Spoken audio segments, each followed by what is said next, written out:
Welcome in, everybody. This is my little bit of the Ginn Project. We're Ashman's Basics. And every week, I will be talking about the basics of art. This week, we have Where to Begin. I thought that was fitting for the first episode. So, one of the things I'd like to say is Matisse had a quote, "Creativity takes courage." And I wholeheartedly agree with that.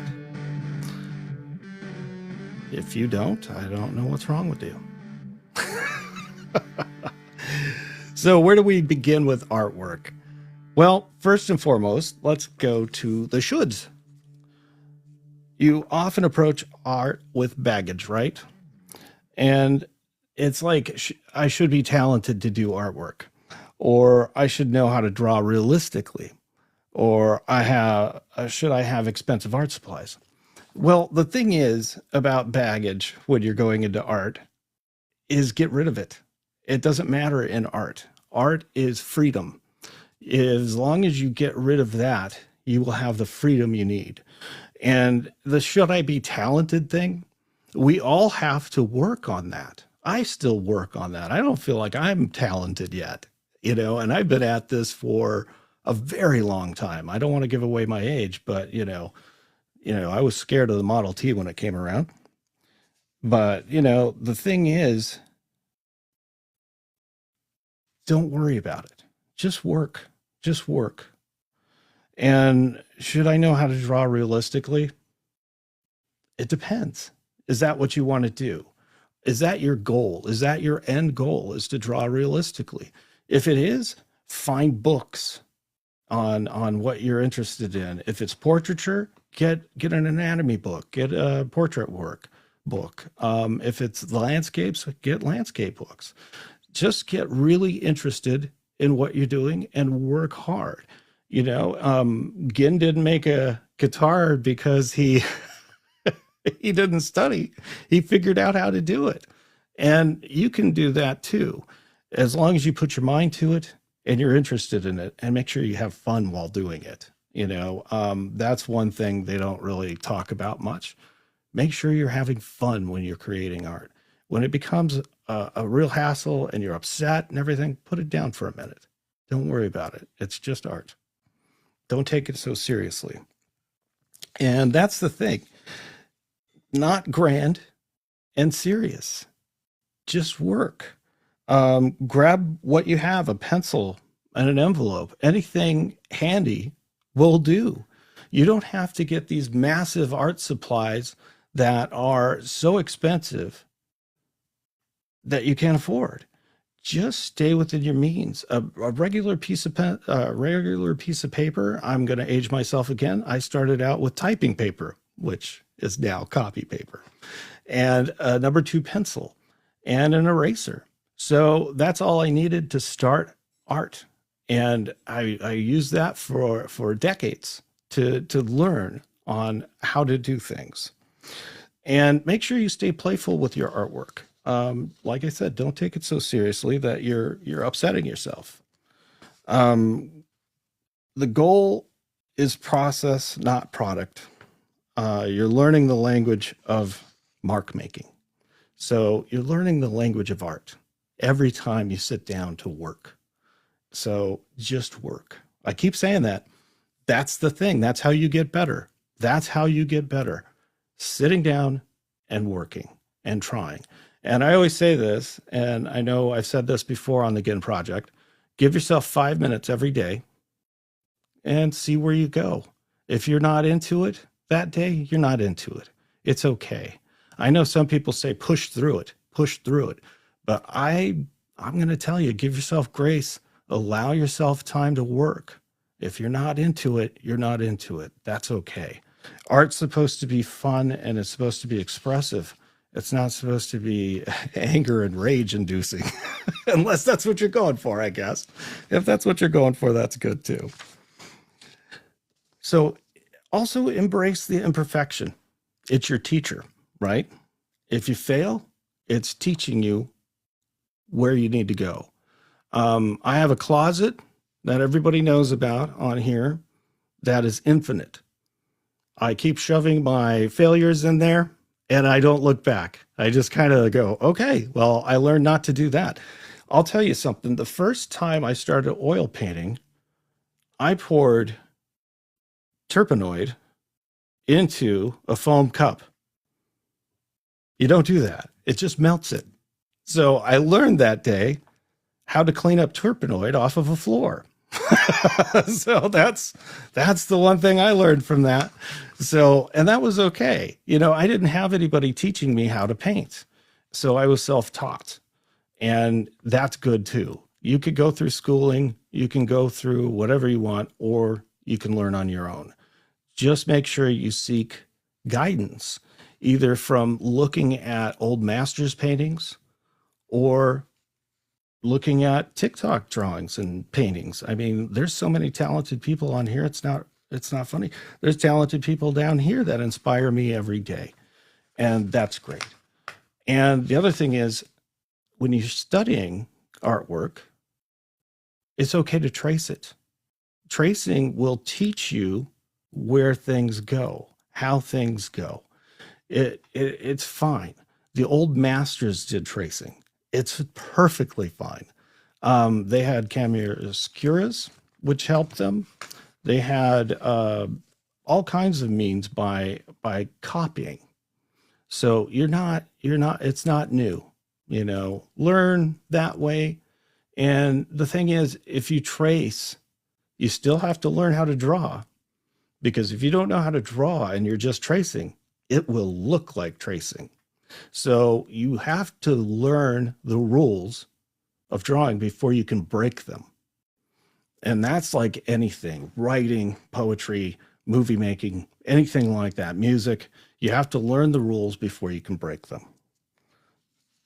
And seek inspiration, not comparison. How many times on TikTok or anywhere do we hear, oh man, that guy's better than me? Oh man, I can't paint like that.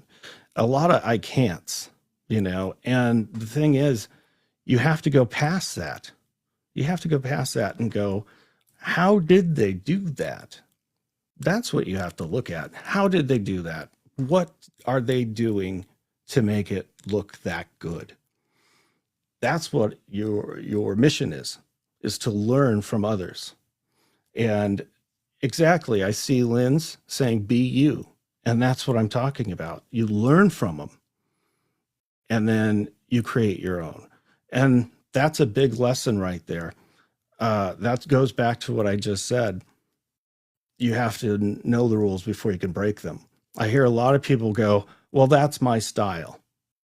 And that's one way of saying, I don't want to learn how to do this.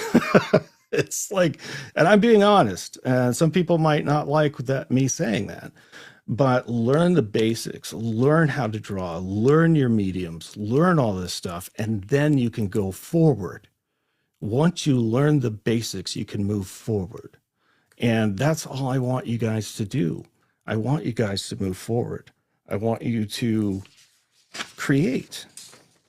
And that's the mission, is creation. So if you're just starting out as an artist, get a piece of paper and some pencils. You don't have to buy the most expensive set. And if you want a watercolor, buy a 12-piece watercoloring set. It's fine. It doesn't have to be the most expensive thing in the store, because that's for later. And once you get good at it, that's when you buy the nicer stuff if you want. I always stick to the mid-range because I'm basic.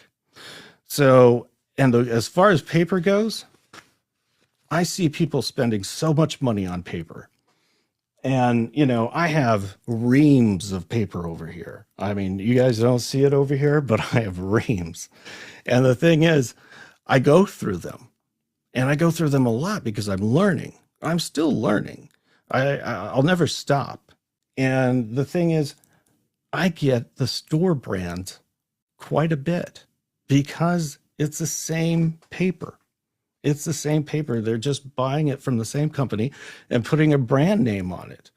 So don't worry about what name is on it, as long as it's the kind of paper you want, the tooth and the thickness, that sort of thing. Just go ahead and create. That's all I could say. Just go ahead and create. Just like Ginn has Ashman ripoffs. He's learning how to draw. And that's fine. That's what you need to do. You need to study. You need to work hard. And Ginn will get better. Trust me. He'll get better. That's a great sneaky cat, by the way. I love it. That's awesome, man.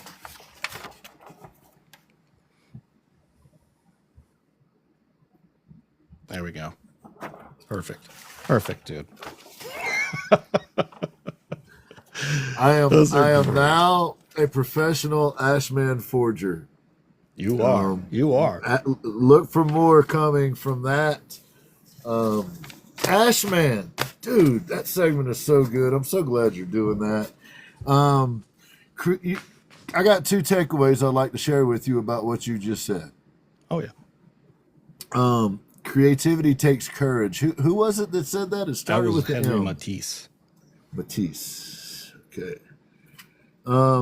Thank you for that information. And the other thing, I'm wording it a little differently than you did, but you can't talk about things differently. You can't talk about doing things differently if you don't know how they were done.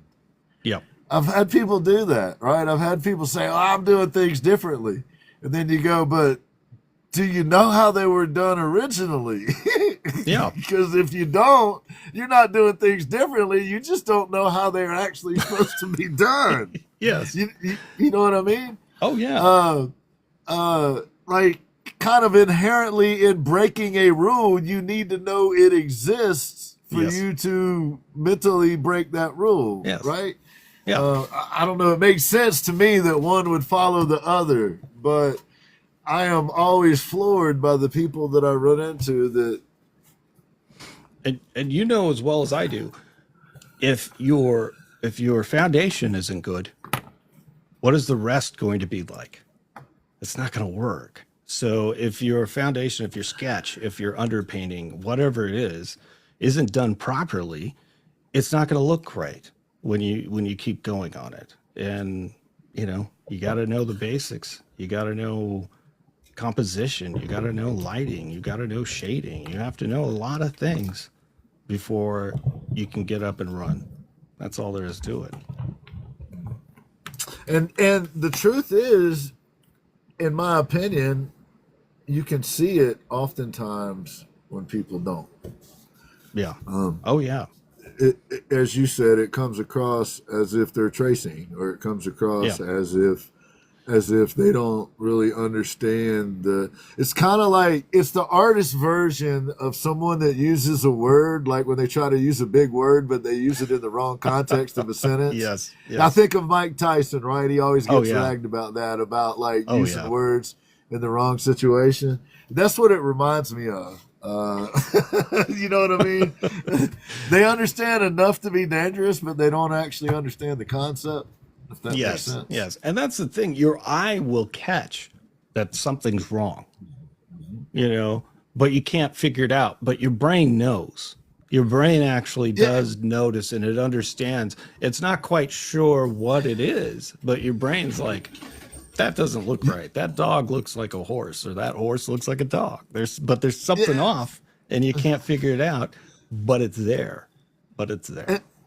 And you and I have had fun with that over the course of time sometimes, because I would say, "Hey, Ash, I don't understand how to describe this, but what I'm seeing is X, Y, or Z." And you're like, "Oh yeah, well that's actually, the principle of threes, or, what you'll be able to tell me what the actual thing is." But oftentimes I'm like, something don't seem right there. Isn't that supposed to have a nose? Yeah, Ginn. Yeah. Good job, Ginn. Way to go. You noticed the obvious, Ginn. Way to go. Exactly. So